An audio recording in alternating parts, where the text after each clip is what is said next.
ఆంధ్రప్రదేశ్ రాష్ట్ర స్థాయి పాఠశాల క్రీడల సమైక్య ఎస్జీఎఫ్ ఆధ్వర్యంలో అండర్-19 బాలబాలికల క్రికెట్ టోర్నమెంటు శ్రీకాకుళంలో శనివారం ఘనంగా ప్రారంభమైంది. జిల్లా కేంద్రంలోని కోడి రామూర్తి స్టేడియం, ప్రభుత్వ పురుషుల డిగ్రీ కళాశాల మైదానాలు ఈ పోటీలకి వేదిక కానున్నాయి.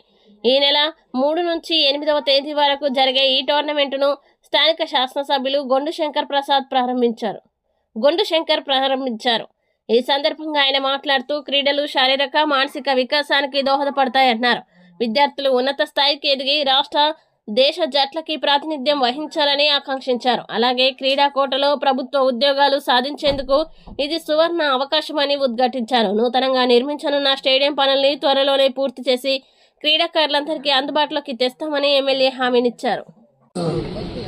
ఈరోజు ప్రారంభోత్సవం సందర్భంగా ఈ కార్యక్రమానికి ముఖ్య అతిథులుగా ఎమ్మెల్సీ గారు శ్రీ గాది శ్రీనివాసులు నాయుడు గారికి, అలాగే తెలియజేసుకుంటూ ఇక్కడికి రాష్ట్ర వ్యాప్తంగా 13 కంబైన్డ్ జిల్లాల నుండి విచ్చేసినటువంటి విద్యార్థులందరికీ, క్రీడాకారులందరికీ కూడా నా యొక్క శుభాభినందనలు, శుభాశీస్సులు తెలియజేసుకుంటూ రాష్ట్ర ప్రభుత్వం ప్రతిష్టాత్మకంగా తీసుకున్నటువంటి ఈ ఇంటర్ డిస్ట్రిక్ట్ అంతర్జిల్లా క్రీడల పోటీల్లో క్రికెట్ అనేది చాలా ఇంపార్టెంట్ గేము.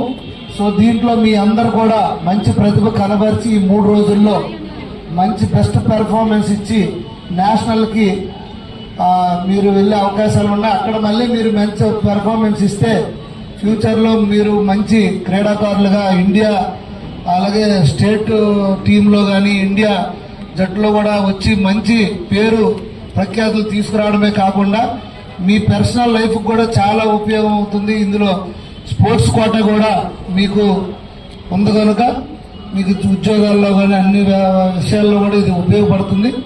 సో ఇప్పుడే శ్రీనివాసులు నాయుడు గారు అంతా చెప్పారు. ప్రభుత్వం పీడీసీకి కానీ వాటి కోసం చేయాల్సిన ఇష్యూస్ పైన తప్పకుండా ఆయనతో పాటు నేను, అలాగే 2 మంత్రులు అందరం కూడా ప్రభుత్వం దృష్టికి ఎటువంటి సమస్య అయినా తీసుకెళ్లి దాన్ని కూడా మేము సాల్వ్ చేయడానికి చూస్తాం. అలాగే ఈ గేమ్స్ ని మీరు ఒక స్పోర్టివ్తో ఈ 3 రోజులు ఆడి మంచి ప్రతిభ కనబరిచి మీరందరూ మంచి ఉత్తమ స్థానాలకు వెళ్లాలని నేను మనస్ఫూర్తిగా కోరుకుంటూ, ఇప్పటికే ఎండ అయ్యింది, చాలా ఎండతో మీరందరూ ఎండలో కూర్చున్నారు కనుక ఈ కార్యక్రమం నన్ను కూడా పిలిచి భాగస్వామి చేసినందుకు ఇక్కడ కమిటీ వారు అందరికి కూడా పేరు పేరున నా హృదయపూర్వక నమస్కారాలు తెలియజేసుకుంటూ, ఈ స్టేడియం కూడా మొన్నే శాప్ చైర్మన్ తో మాట్లాడడం జరిగింది.